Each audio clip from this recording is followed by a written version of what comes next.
Good afternoon.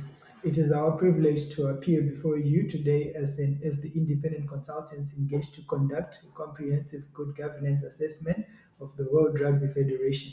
In fulfilling this mandate, we have applied the internationally recognized ASOIF governance framework, a benchmark widely used to evaluate governance systems within leading global sport federations. Our role throughout this assessment has been to provide an objective, evidence-based review of World Rugby's governance structures, processes, and practices. In this introductory report, we present an overview of your organization's governance performance, outline observed strengths and areas requiring enhancement across each pillar of the ASOF model, and offer targeted practical recommendations designed to further strengthen governance maturity and organizational resilience. With that said, our presentation will follow a clear, structured roadmap to guide you through the key components of this assessment. We will begin by outlining the organizational context and the methodology applied, ensuring clarity on how the ASOF governance framework was used in evaluating World Rugby. We will then present the assessment results, highlighting both qualitative and quantitative insights.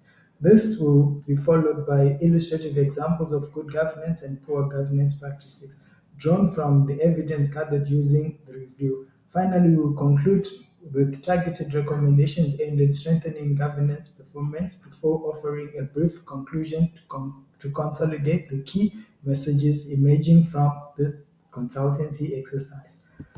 World Rugby operates as one of the major IOC recognized international federations entrusted with global authority over the governance, regulation, and development of rugby union. Its governance system is extensive and strategically structured, reaching 127 member unions that collectively shape the sport's global footprint. These unions are organized under six regional associations, enabling a coordinated and multi-layered governance model that links global policy with regional implementation. Through this framework, World Rugby oversees the administration of the sport's most influential properties, including Rugby World Cup and the Olympic Rugby Sevens. Given the organization's substantial regulatory, commercial, and developmental responsibility within the global sporting ecosystem. The organizational design features a clear hierarchical. The council sets strategic direction while the executive board operationalizes it. Supporting committees create important technical oversight, especially in integrity and financial control. As highlighted earlier, our evaluation is anchored in ASOF Good Governance benchmark. The scoring approach considers both the existence of governance policies and evidence of their practical implementation, therefore capturing not only what is documented but also what is consistently demonstrated in practice. The framework comprises of five governance principles: transparency, integrity, democracy, development, sustainability, and control. 60 indicators, each designed to measure the depth and effectiveness of governance systems. A scoring scale of 0 to 4, allowing clear differentiation between basic compliance, good practice, and evidence, and advanced governance maturity.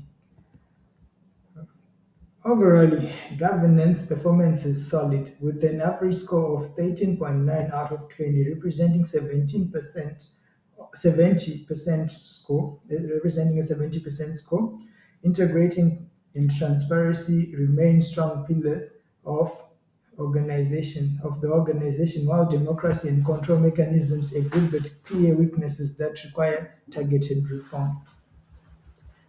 Transparency scores strongly at 3.1 out of 4, 77.5%, reflecting solid governance foundation. The organization demonstrates notable strength through the regular publication of annual reports and availability of clear, well-structured governance documents. However, transparency remains predominantly document-driven, with limited disclosure of decision-making rationale and weak stakeholder reporting practices. These gaps reduce the depth of transparency and can erode trust, particularly among smaller unions that depend on consistent open communication.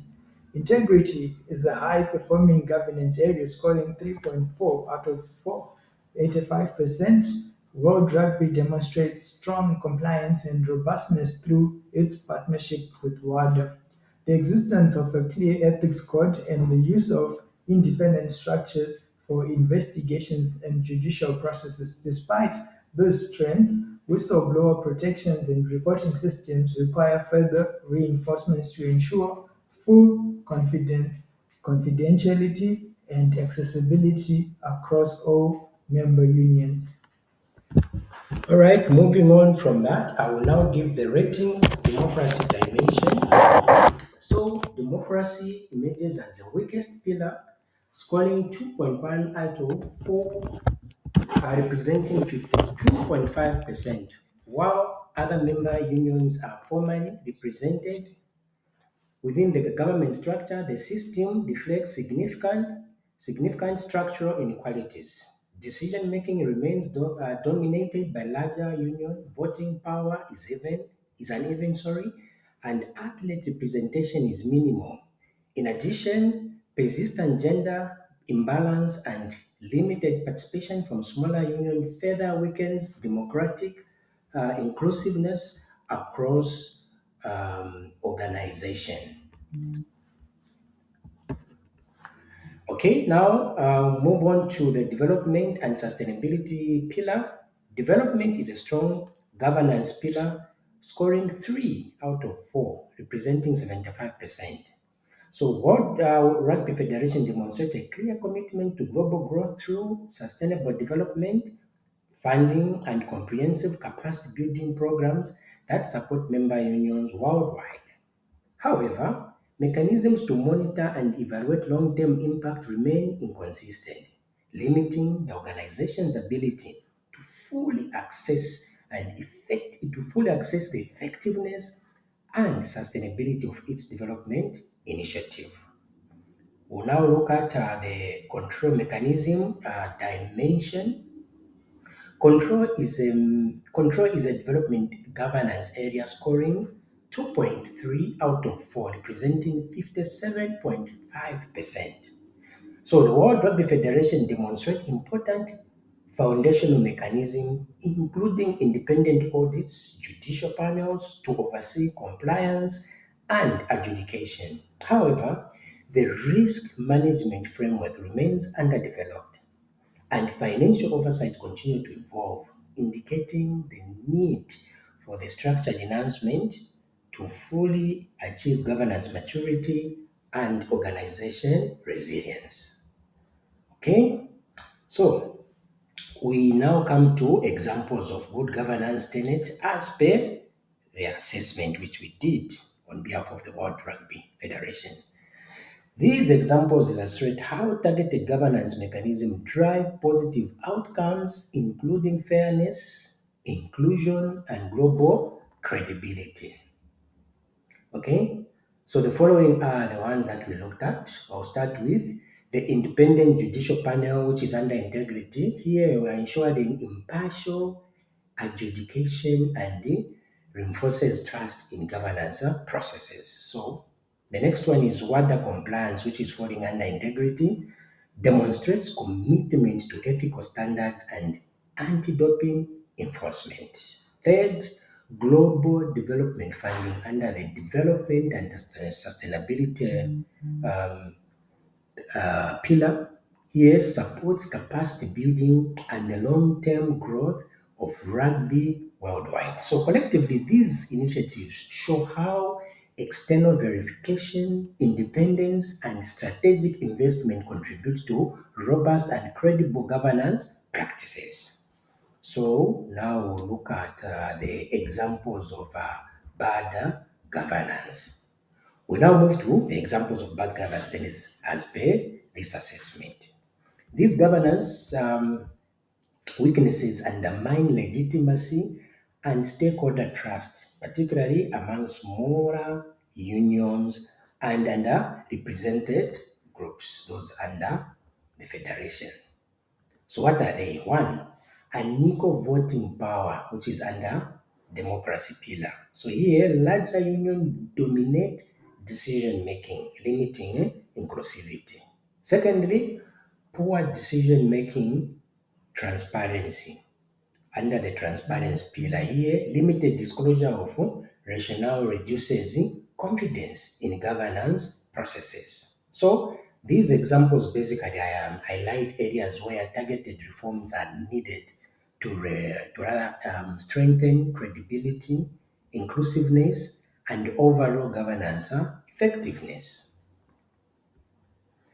As part of our consultancy, we have developed three groups of recommendation to strengthen governance at the World Rugby Federation headquarters. We begin with the first group, which is the Executive Decision Transparency Framework. So here we look at the key actions that need to be done. One, establish rationale for major decisions to reduce perceptions of bias. Secondly, produce an annual transparency report summarizing decisions, outcomes, and lessons learned. Third, improve documentation practices to ensure clarity, consistency, and accessibility of governance record. So, what are the expected outcomes once this is done? Greater legitimacy, strengthen trust, and a culture of informed, transparent decision making across the federation. Right. We understand that it's not easy to do these recommendations. So we also try to look at the potential barriers to implementing this. So what are the potential barriers as well as possible solutions to those barriers? One, resistance from senior executive. We're talking about the World Rugby Federation headquarters. So what's the solution?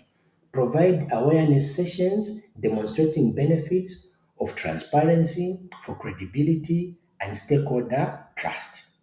The second one is limited internal capacity for reporting and documentations.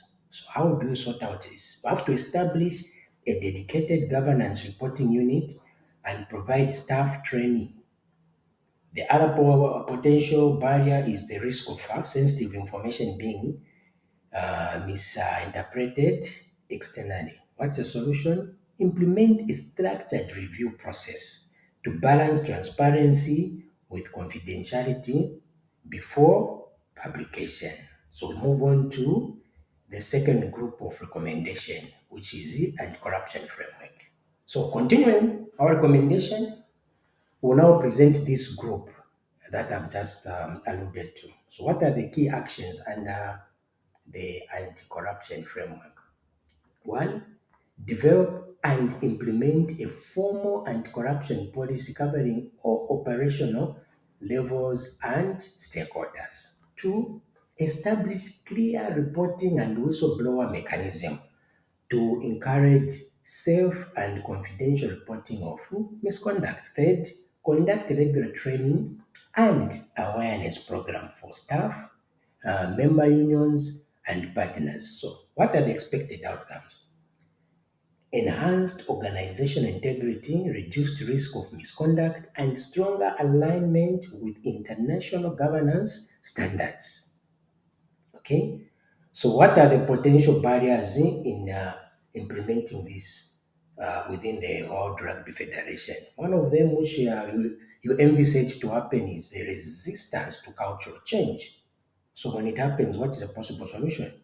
Engage leadership and union early, highlighting the reputational and operational benefit of a robust anti-corruption framework. The second possible barrier is limited awareness or understanding of anti-corruption measures. So how do we address this?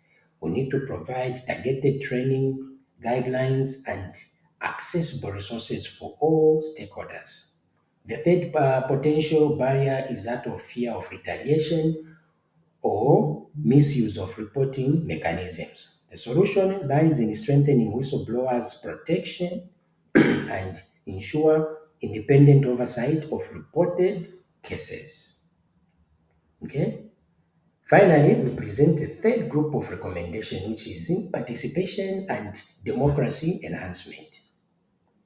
So, what are the key areas? Review and adjust voting structures to ensure fair representation of all member unions. Secondly, increase athlete and stakeholders' participation in governance decisions and commitment. And third, promote gender balance and diversity across decision making bodies.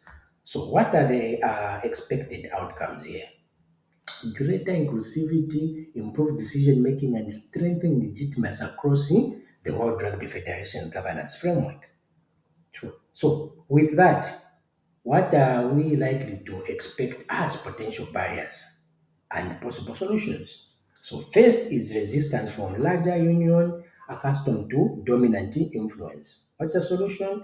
Conduct awareness workshops demonstrating the benefits of inclusive decision making for sports growth and the credibility. Secondly, it's the limited engagement of athlete and smaller union as a potential barrier. What's the solution? The solution lies in establishing a structured consultancy, channels, regular meeting, and accessible platform for input. Third, challenges in achieving gender and diversity target. Solution: introduce clear diversity policies, mentorship programs, and progressive target for participation. Okay. So to ensure sustainable change without overburdening organization capacity, we proposed a multi-phased implementation with priority given to integrity safeguard. So what are these phases? Phase one, decision transparency system. Here we are saying establish framework for establishing rationale behind major decision as well as improving documentation and annual transparency reporting.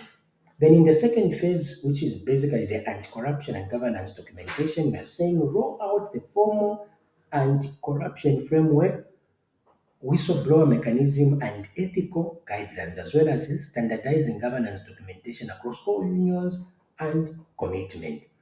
The third phase is that of participation and the framework rollout, where we're saying implement measures to enhance democracy, athlete engagement, and gender stroke diversity balance. Then we also need to adjust voting structures and expand consultation channel for smaller union.